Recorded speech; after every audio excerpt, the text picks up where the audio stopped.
well, it makes my eyeballs bleed. Literally, you saw my eye.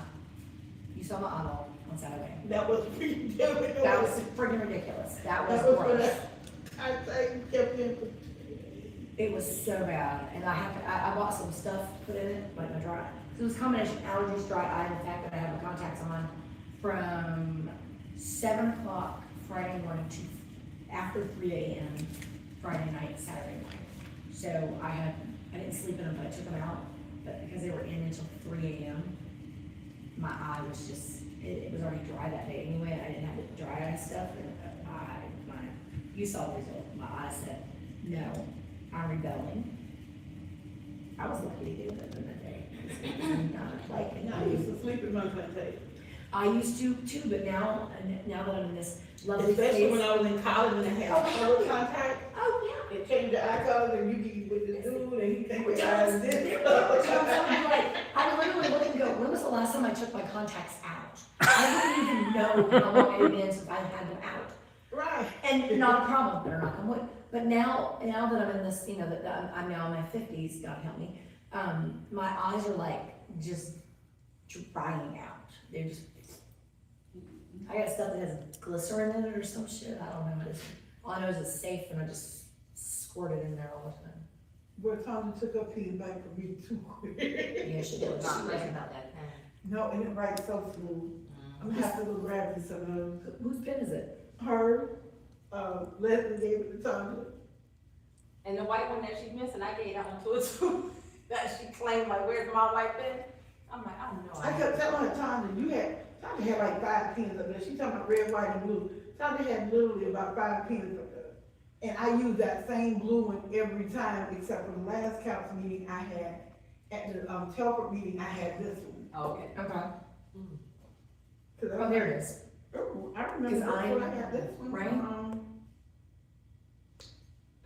Disclosure, Florida Ethics. Right there, .floridaethics.gov, okay. you didn't get an email? I don't know. Am I the only one that got an email? When did I get an Got email? one? When did you get an email? Oh, well, you weren't on the council, but No. I got one to do my end of the year. I'm a my candidate. For this year. So I have to fill out AOL. that I'm a filer because I got appointed. Mhm.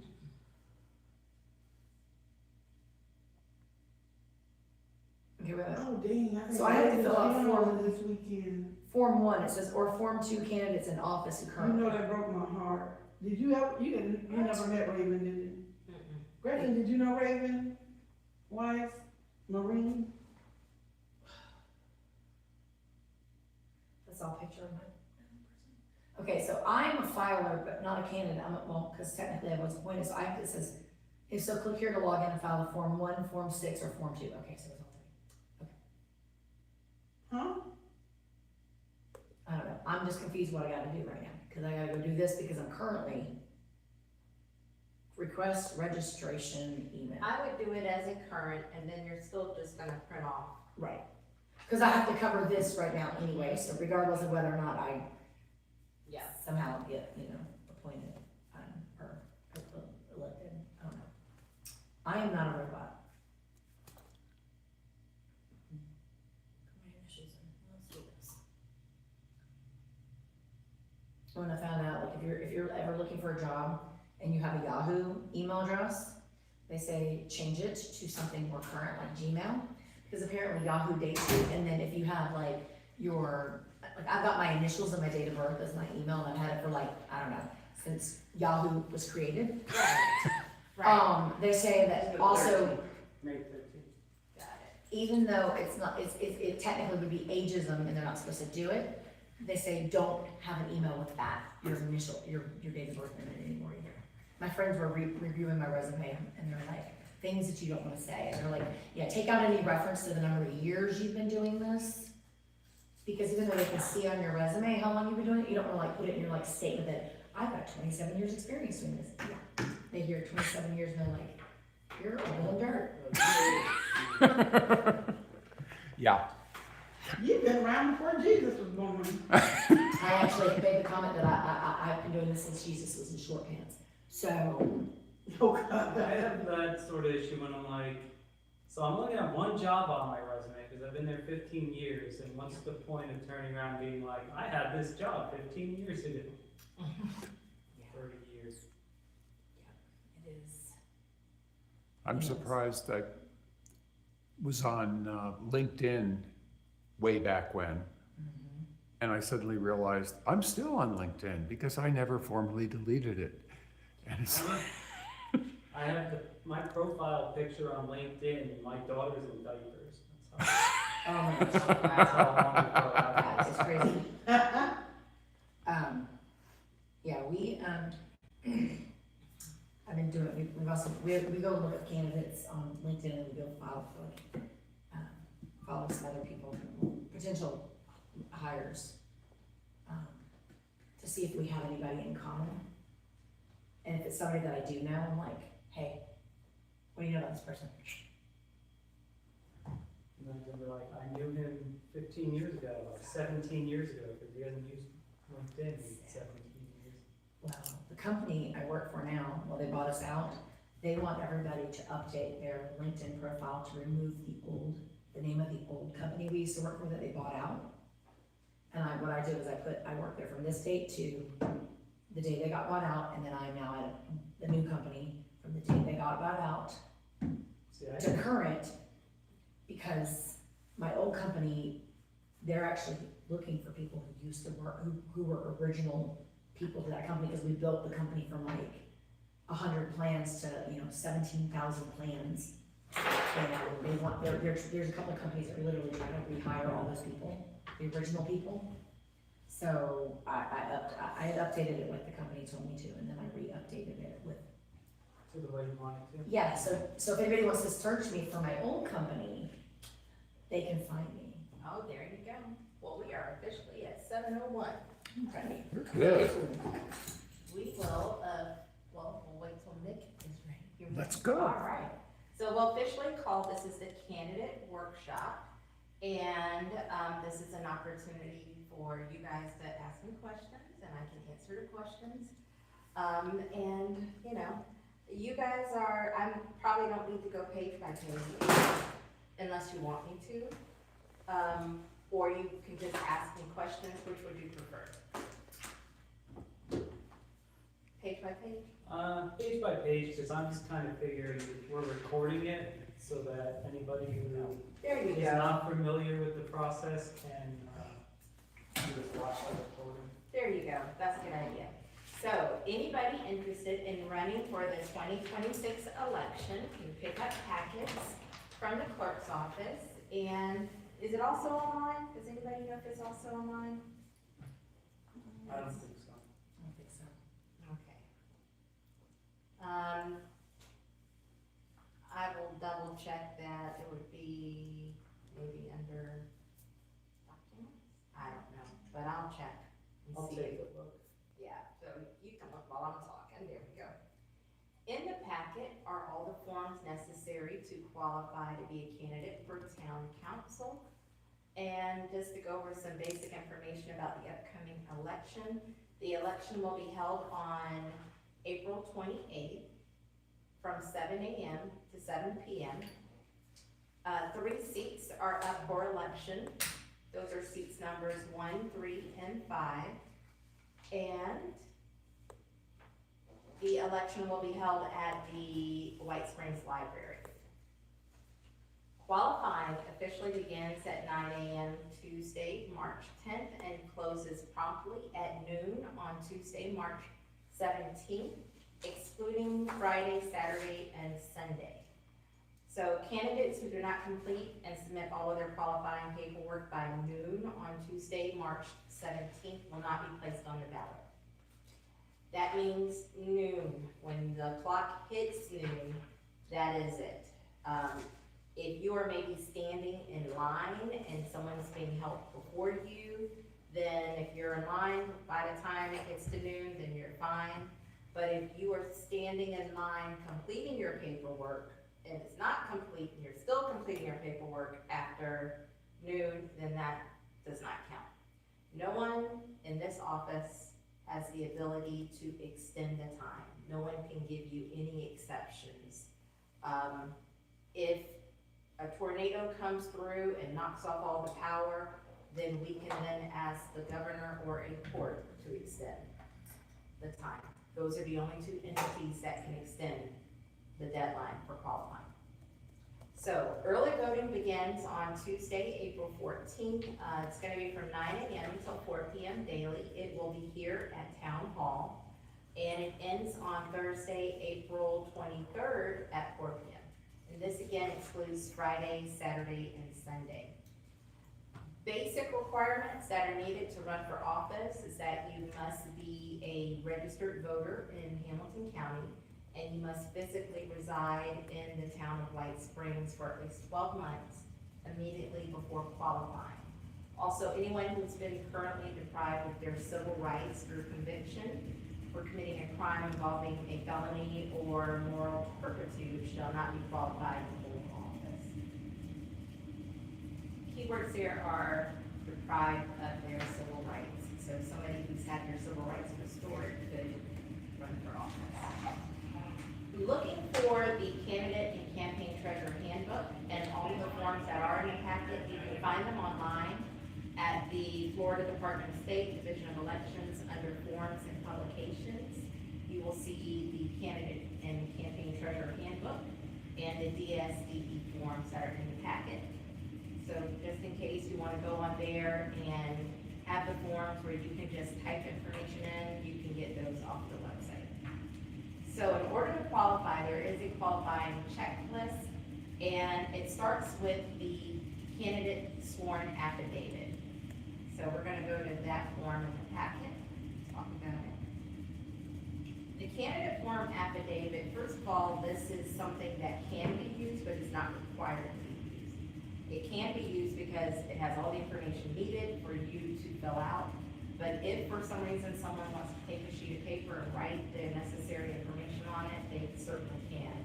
So that's why, this is one of the forms that, says you can use this form.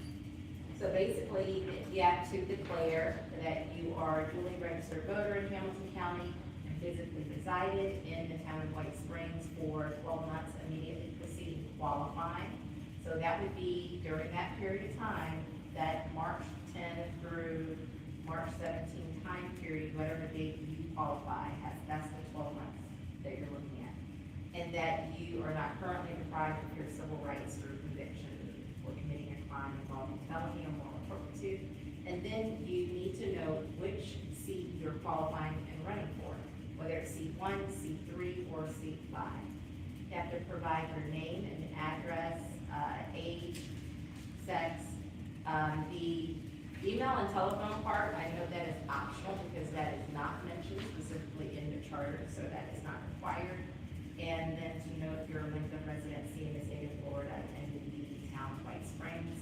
This must be signed before a notary who properly completes it, and you turn that in. So that is step 1, that's from the charter.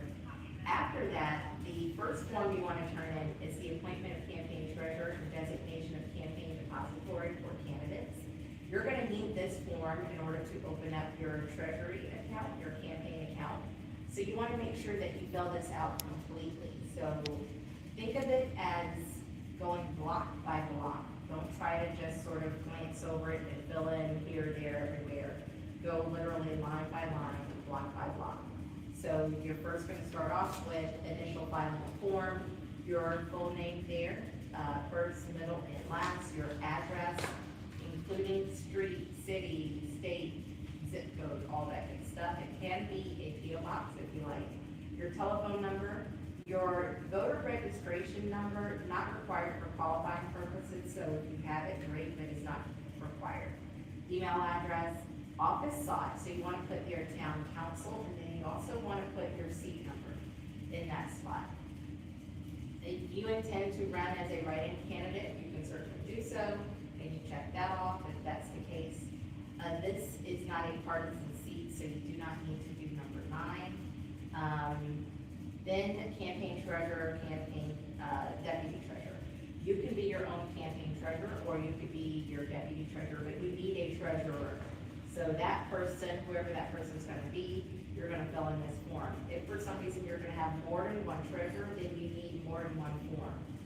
If you need more, like you can have additional deputy, if you need more deputy forms, you just have to complete an entirely separate form and turn that in. This information from 10 to 24 is for your treasurer's information, and also your bank. So you do want to know the name of your bank, the address, and that information. For most of you, that's going to be your primary depository. I cannot imagine you need a primary and a secondary, so I'm pretty sure you're just going to need to check primary.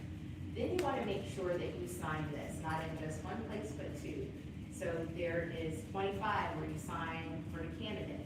Then you have 27 where you write in whoever the treasurer's name is, or the deputy treasurer, check off their designation, and then your campaign treasurer needs to sign there as well.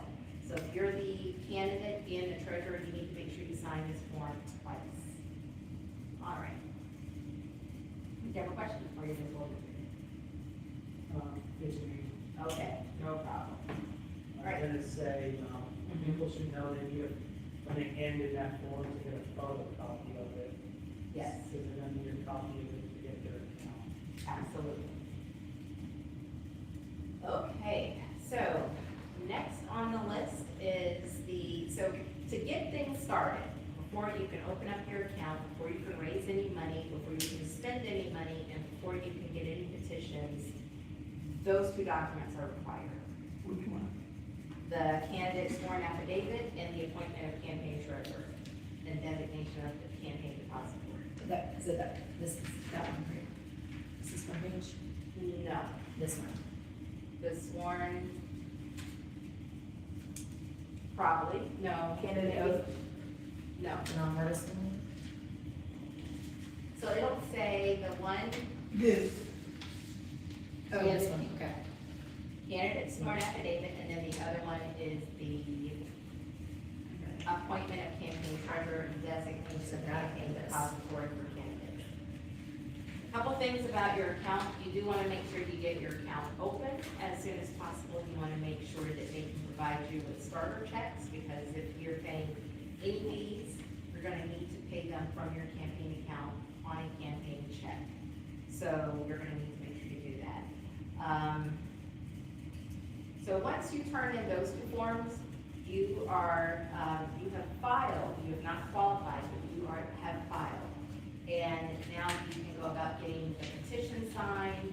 Again, we talked about you can start raising money, you can start spending money. So next. another question. Yes, ma'am. On the form, this, the undue burden thing, whatever that is, do I still need to get the check, or? So you will not need checks to qualify or to pay for getting the signatures reviewed. But if you are spending money from the campaign account, then you do need campaign checks, if that's how you're paying, or a campaign debit card. You need some way to make payments. I mean, you could probably do a cashier's check from there, but if you're raising money, you're gonna have to find a way to how you're gonna spend it. So if you need a check for that, then you need a check for it. Nothing else. Because it's a very short period of time for the campaign. So if you're gonna need checks to pay for something, you probably wanna get starter checks instead of waiting for who's that company to deliver that does all the checks. Deluxe? Yeah, so for Deluxe to send you some checks, if you need checks. But if you are using the fee, the affidavits for an undue burden, Mm-hmm. then you're not gonna be paying those fees with checks. You're not gonna be paying those fees. So let's go down to the petitions. I know that's later in your packets, but let's go all the way to the petitions. Okay, so, couple things for the petition. You need to have 15 petitions signed by, residents of White Springs who are registered to vote in Hamilton County. So, The one that's in the packet already has town council, town of White Springs, but what you will need to add to your petitions is the seat number. So there's the line that says town council, town of White Springs, Florida. You need to add the seat number that you are running for. So the person who is signing this, they will type or print their name, and then the name of that second block, that's where your name will go. The other information, let's say this is someone who needs help filling this out. You can help anyone fill this out, but what you cannot do is, of course, you cannot sign for them and you cannot date for them. The individual voter must sign and they must date it. So if you get back a petition and it wasn't dated by the voter, you need to go back and make sure it's dated by the voter. I recommend you get more than 15 petitions to turn in. A lot of people don't necessarily know if they're registered to vote for some reason, or necessarily where they live. So you want to make sure that you have more than 15 when you turn them in, or turn your 15 in early. The supervisor of elections office will let us know, let you know if they have them all. So when you're turning in your petitions, you're turning them in here. You're also providing a check at the price of 10 cents per petition that you turn in to be reviewed, and that, I believe, is on there, should be made payable to the supervisor of elections. I'll have to see what my notes say.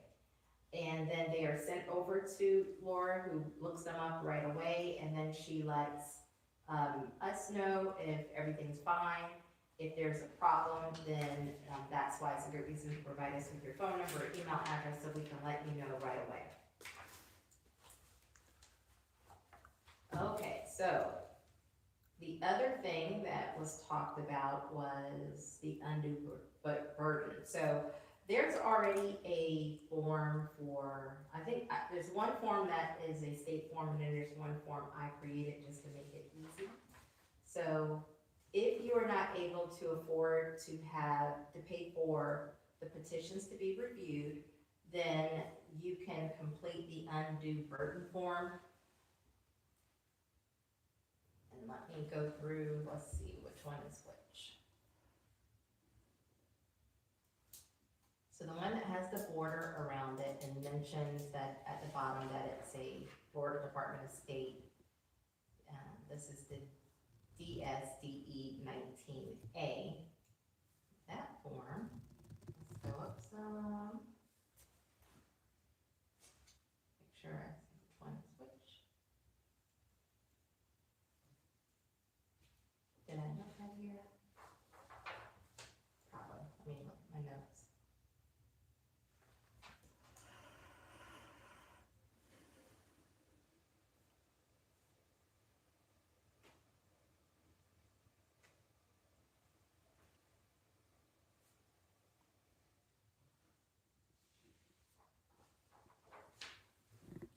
Statement of financial interest. Which one is the state form? It'll be clear when you read them. One is about petitions and one is about the filing fee. Let me read it, see what it says, the state form is. So the state form is for verification of petition signatures. So the one that has the border around it, that's the one that you would complete and turn in. If you are stating that it is an undue burden for you to pay the fee. That one does have a notary block on it, so you want to make sure that you're getting that notarized. And then the one after that is the affidavit of undue burden state election assessment. We'll talk about that in a second, but that's the one that I created because to make it easy for everybody. All right, let's go back to the rest of the forms. Forms that are required by the time you qualify. So at this point, qualifying starts next week. If you have paperwork ready, what you can do is you can drop it off, but it's not considered filed. We will hold it, and then during the qualifying period, like come that morning of the first day, then it would be deemed accepted for your qualifying. So it's okay to turn it in early, but there's no such thing as qualifying early, if that makes sense. You only qualify during the qualifying period. But if you bring your paperwork in early, they will send it over to me for me to take a look at it and make sure that everything is properly completed. And then it will be held until the qualifying period. And then once it is officially accepted, then you can be deemed qualified. So filed and qualified are different things. They mean different things legally. So other documents that you'll need to file for qualifying is the statement of candidate, and it just gives your name, the office that you were running for, and that you've been provided access to read and understand the requirements of Chapter 106 Florida statute. And in your paperwork, there is a link that's there of how to find Florida statute. So it's online. You're gonna wanna make sure that you have that handy, because those are the rules that you're gonna need to be bound by. So you wanna make sure you understand them. Next, you have the candidate oath. This is for a nonpartisan office. You're gonna put the name as you want it to appear on the ballot. Now, you don't wanna get too cute with this.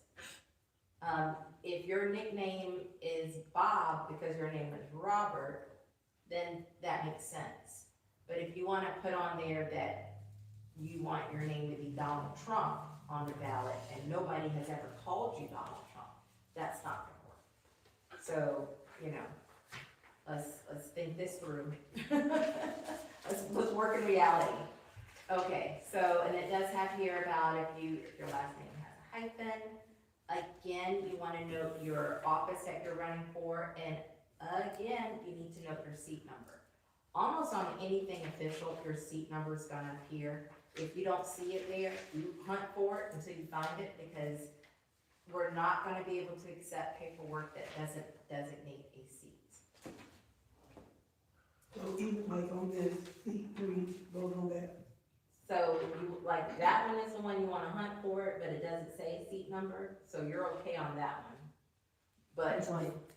the statement, the one where you're acknowledging statement of candidate, that you've read the requirements of 106. Okay, so I don't have to put this. Yeah, that one doesn't Okay. say a seat number on it, but let's say like the next one, candidate oath nonpartisan office, you'll see it says seat number. So, So we don't have to put town council of White Springs, we just put town council. right. If you're turning your paperwork into the clerk in town, in the town of White Springs, you're running for town council of White Springs. I thought about that one really hard, so just so you know. So it says I swear Put town affirm. council. It says I swear or affirm I'm a candidate for the nonpartisan office of town council, seat number 5. Yep. Okay, each one. And I'm qualified elect for the rest of that. So statement of outstanding fines, fees, or penalties. I owe outstanding, fines, fees, penalties that accumulate or exceed $250 for ethics or campaign finance violations.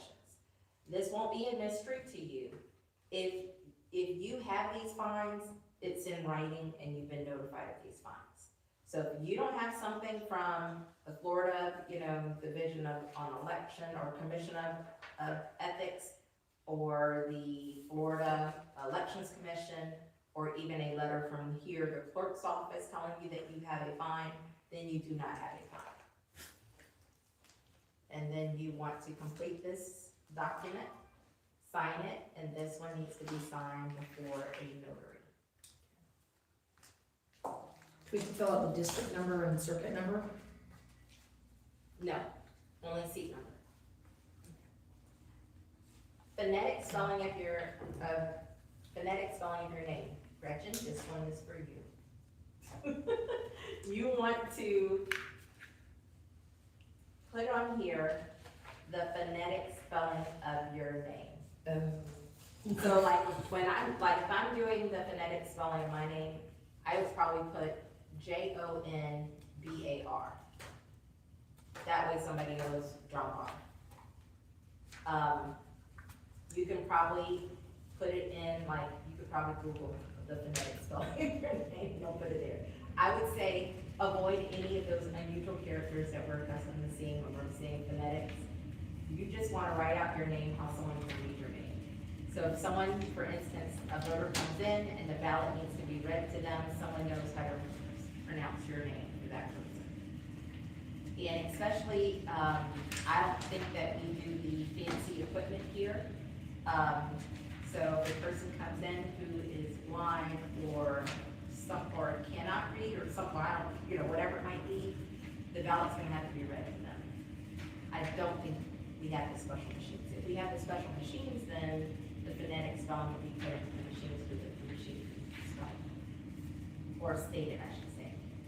Then that's where you do the affidavit of nickname, where you have to know that you actually are generally known by that nickname. Or have used it as part. So sometimes like women who have a maiden name that maybe they're more known by, then that's, you know, where you do it. And then there's also a sheet that can kind of help you with phonetic spelling if you need some help here. All right, the other document that you need to do, and this is another one of these things that you want to get done ahead of time, the sooner you do it, the better. This is about filing for your Form 1 Statement of Financial Interest. So it has to be done online. There's no such thing as doing it on paper and turning it in on paper. You must do it online. And then you must print off a copy and file the printed copy with the town clerk. So, let's say for those who are currently in office, maybe filed a Form 1 already, you don't need to file another one, but you do need to file the receipt or verification showing that you have filed it. So, for your cover here. In the paperwork, you'll see the website that you go to. It's disclosure.floridaethics.gov. And there's also instructions in the packet, a sample of what that form looks like so that you can see what it looks like, the type of questions that are asked, so that you can make sure that you gather that information together to complete your Form 1. And just be glad to say Form 1 and not a Form 6. So, Form 6 is a lot more complicated. All right, so that is going over the documents that you'll need. You've got the sworn affidavit, the appointment of campaign treasurer and designation of campaign depository for candidates, the statement of candidate, candidate oath for nonpartisan office, the Form 1 and the 15 petitions that need to be signed by qualified electors of the town of White Springs. When you're paying for the petitions, you'll see here Hamilton County Supervisor of Elections is how you want to make the check payable. If you cannot pay that, then fill out the affidavit of undue burden. And then here's the state election assessment fee. So there is a $60 charge that is required by all municipalities. And this is the state election assessment fee. So this $60 is paid to the town of White Springs with a check drawn from your campaign account. And the town of White Springs then sends this money to the Florida Elections Commission. So the town of White Springs doesn't keep any of this money. It all goes to the state. If at some point the town council wants to do something where there's a filing fee, then there needs to be some things passed to do something like that. So since there was nothing passed, the only thing that can be charged is $60. If you cannot pay the $60, then there is an affidavit of undue burden in there that basically states that you need to complete and have notarized. All of those things that I just talked about, every last one of them must be turned in by the end of qualifying on Tuesday, March 17th by noon. There's a little checklist there, so you can check everything off and you know you got it done. All right, now let's go into campaign finance stuff.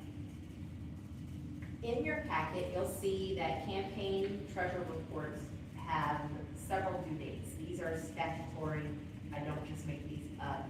All of these dates for this little election are really in the statute, believe it or not. So, if you have opened up an account prior to, so let's say you don't have, if you didn't open up or file before February 27th, you don't need to produce a a treasury report for that time period because you were not a filed candidate.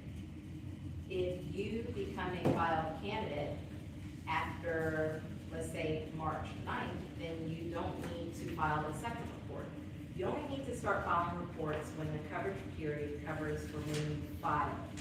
That's the first document that you turn in. That's the date that covers.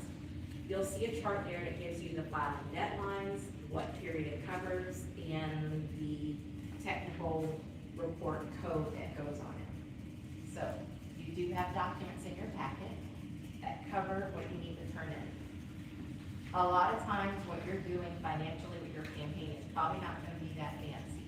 What's going to be the problem is if you turn in nothing. That's going to be the problem because late fees accumulate quickly and become very expensive.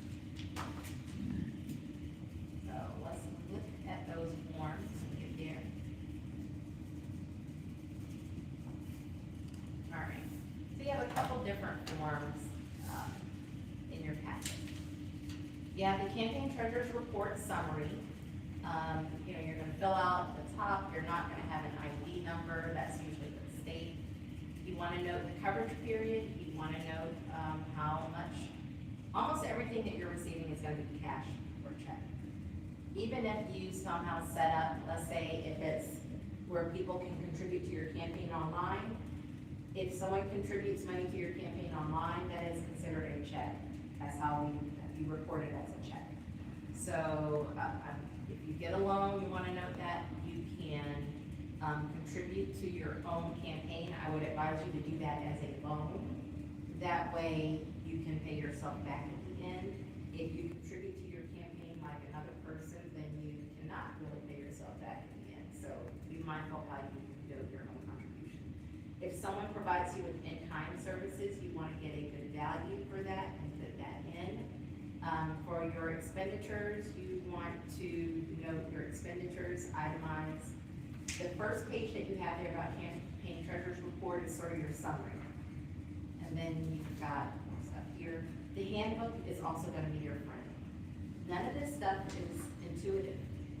And Florida law does not necessarily follow common sense. So use your handbook for everything.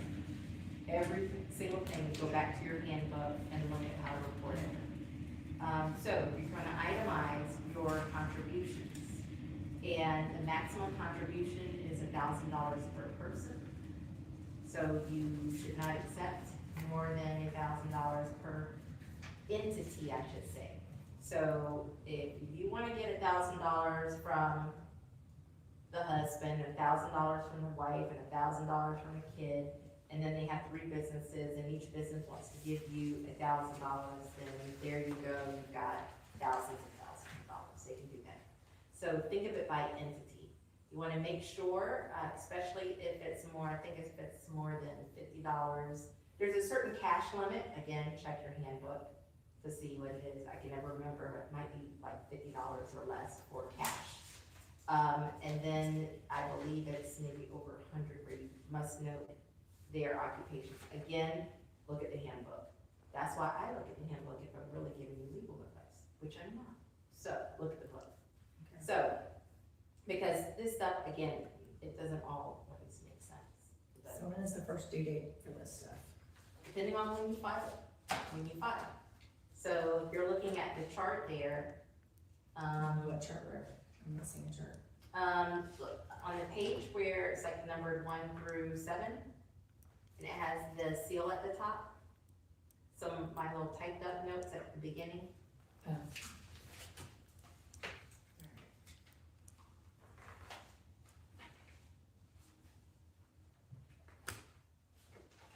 Okay, so depending on when you file, so if you file between now and March 8th, which puts you in that G2 report period, then your due date is gonna be March 13th. If you file sometime after March 9th, then your first file is gonna be due on the 27th.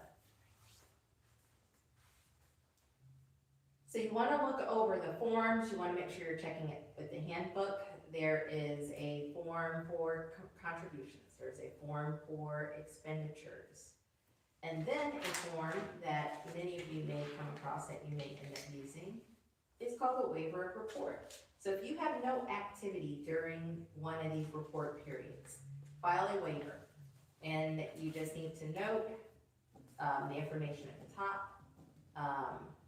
Candidate, this is a general election. Which report number, G, that's why I gave little report numbers on it, so you put the little number there. And then that you had no activity for that time period, put that in, and you sign it, and you turn that in. So a lot of times that's what you're gonna be doing. Then there's a document in here that shows you calculation of fine for late campaign treasurer report. Some of it can be by day. When you get like sometimes towards the very end, it can sometimes be a percentage. So it starts, adding up very quickly. Reports due immediately preceding an election. So that last report that you do right before the election, if that one's late, that's $500 a day. Otherwise, most reports are gonna fall within the $50 for the first 3 days, and then after that, it's gonna be $500 each day. Now, if ultimately it's a waiver, then you don't end up, let's say you forgot to do the waiver and you turn in the waiver, then you don't get charged the fee. But don't make a habit of that, because that means somebody in this office is having to try to track it down, contact me try to do a letter to you, a whole bunch of stuff. So if it's a waiver, just turn in the waiver. The other thing that is in your packet here is about signs in the Department of Transportation. So this is a notice to candidates for election to offices in the state of Florida, and it basically goes over where you can place signs and where you cannot place signs. The most important thing to remember is if you are placing a sign on someone's private property, you need to get that person's permission. If you are putting signs on rights of way, do not put signs on rights of way. Do not put signs on public property. Usually that gets a little lenient come election day, where they do allow signs typically around the voting site, but that is also going to be past a certain zone outside of the voting site. Most places are a bit lenient on election day because we're using a lot of, you've got churches, you've got libraries, and almost all the places, if they so choose, allow for the signs to be there. But if they so choose not to, and it's on either public property or let's say private property, then they can have it removed. And you can also sometimes be fined. We don't do something like that. I don't know if Hamilton County has something like that, but sometimes depending on the entity, they do fines. Jacksonville will fine you. You will get fined. And somebody will like show up with the fine, like they don't even mail it to you, they show it to you, like, here's your fine. I did put in a couple little hints there about your financial reports, like reports must be filed even if there's no activity. Keep your receipts, invoices, and your bank statements. Late reports are subject to fines under Florida law, and transactions are reported based on the date received or spent, not the date deposited or cleared. So if someone gives you a check on Tuesday and you deposit it on Friday, you received it on Tuesday. That's the date that you reported. Important things to do when you're campaigning is to make sure you're looking at your candidate and treasurer handbook and reading about disclaimers. Never think that you know what the disclaimer is supposed to say. I do disclaimers all the time, and I promise you, before I even type it out to tell someone what to put, I look it up, because if you miss a word in that disclaimer, this is not, we want you to say this, like the gist of this, okay? Disclaimers are meant to be verbatim. So if you miss the word for, or you miss the word and, or you miss something else, that is an improper disclaimer. So every time you're gonna do a disclaimer, look at the actual handbook and use verbatim what is there, not what you think, like, okay, it's, approved by me for something else, that might not be enough. You need to make sure that you're looking at every single letter that is supposed to be there. Your campaign signs are gonna need it. If you are doing a website, you should have it on your website. If you're doing any palm cards or flyers, you need to have it on your palm cards or flyers. There are certain things you do not have to put it on. It lists those in the handbook, things like buttons or pens or pencils or like t-shirts. So there are certain exceptions of where it doesn't need to be. If you're doing an ad, you need to make sure it's on that ad. Trying to think what else was there about that. So yeah, you wanna make sure that you're very careful about that. All of you here are currently in office. So there are certain words you can use that other people can't use, like re-elect. So Gretchen, even though you were not elected, you can still use re-elect because you're in the seat. That's the same, because like Tanja and Cheryl would have the same ability when it's their time to run, even though they weren't appointed, but they were like automatically elected. But even though you were appointed, you can use the phrase re-elect because it's about putting you back in the seat that you're currently in.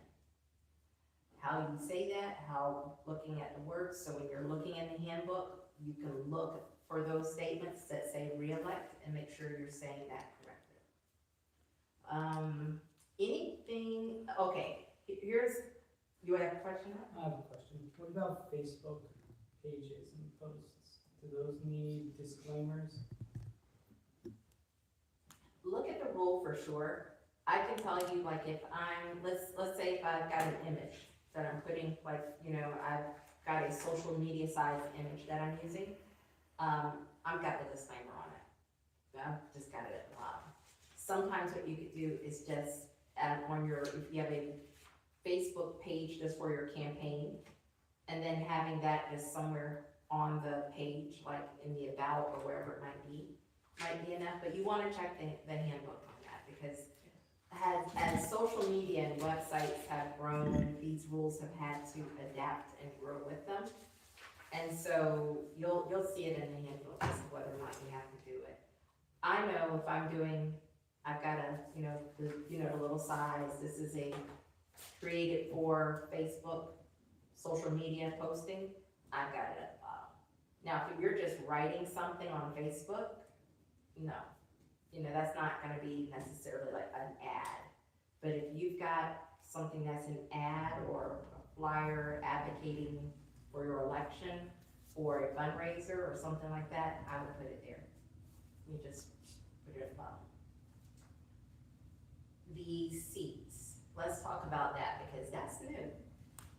If you're running for, let's say, your current seats, but you find out that, let's say it's not you guys, because that wouldn't make a lot of sense if it is.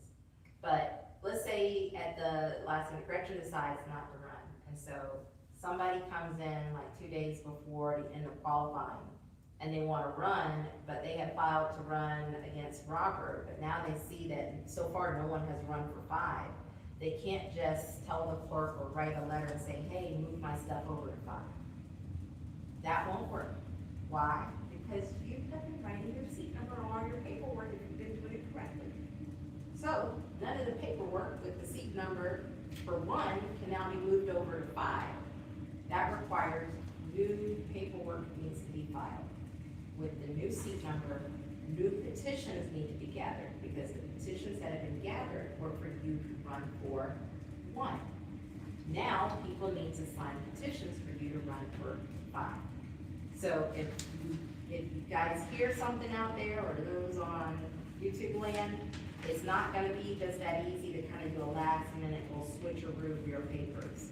Yes, you can switch, and until the end of qualifying, you can switch your seat, but you're gonna have to have brand new paperwork, and you're gonna have brand new petitions. You do not need to pay twice, we're not saying that. But everything with all your paperwork would need to reflect the new seat that you're running for. And so it's not gonna be as simple as, like just writing on a piece of paper, I filed one for one and now I'm running for 5. You won't work that way. You paperwork. I think that's it. This is new for you, Gretchen, any questions? I'm sure I'll have some. So the best advice I can give people is turn your paperwork in early.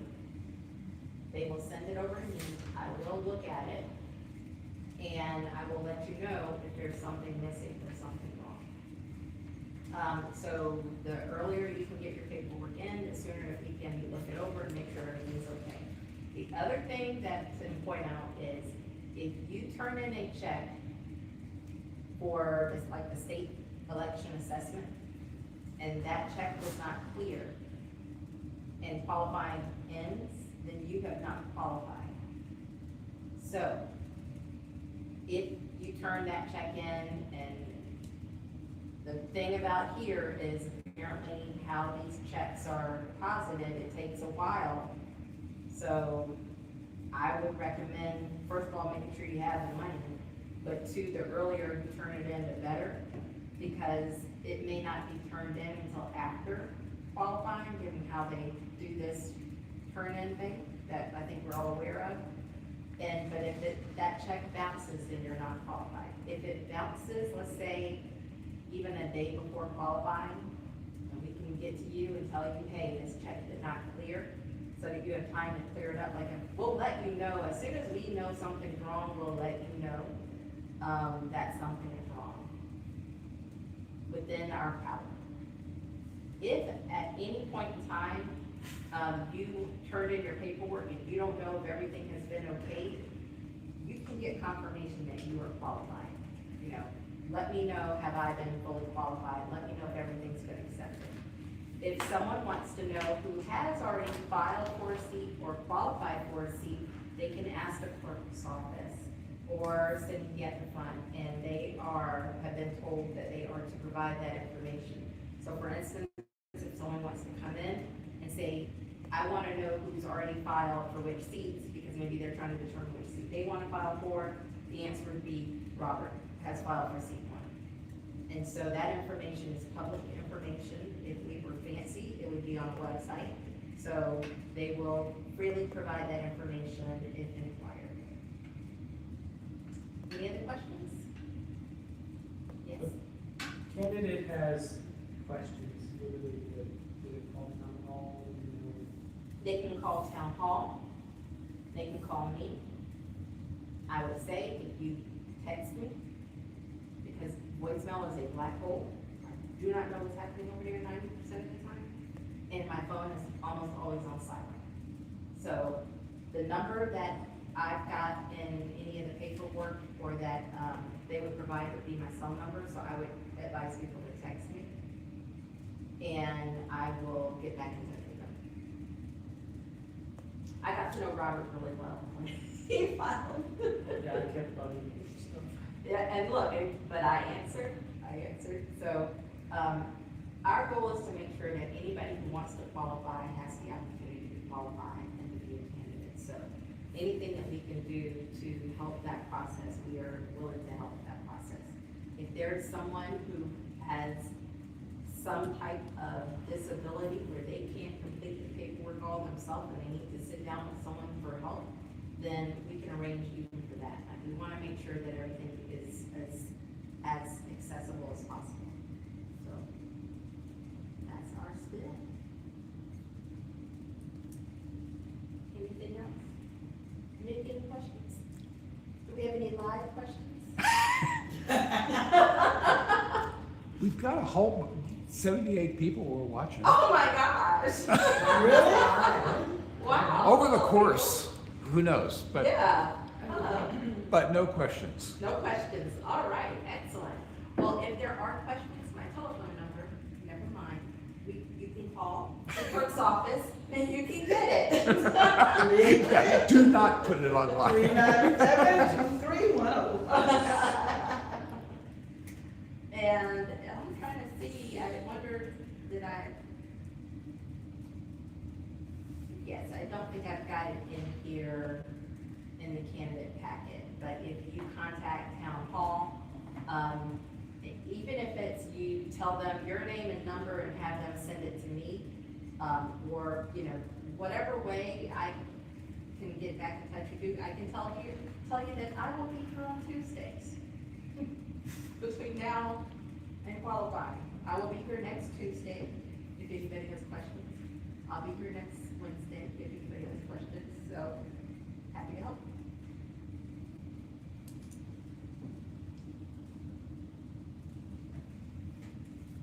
Adjourn, I think we're done. yes. We have a meeting next Wednesday, or is that? We're gonna have a meeting next Wednesday, for anybody about May Day. We have on Tuesday too. Council meeting. Tuesday's the council meeting, Tuesday's the Wednesday's council. about May Day. Yeah, Wednesday's meeting. So the Yeah. 11th is May Day. Yeah. I should get it put onto the calendar. There's a, I know Mr. Garner emailed, he probably emailed Shay after she left, What time is that, 6 p.m., 6:30? 6:30. We all had to Because- finally meet with the sheriff. Yeah, we did. For a little while, and then he left. So he said that, you still recording? Still recording? I'm still recording. You turn it off? Yeah, turn it. Okay. We're done. Yes,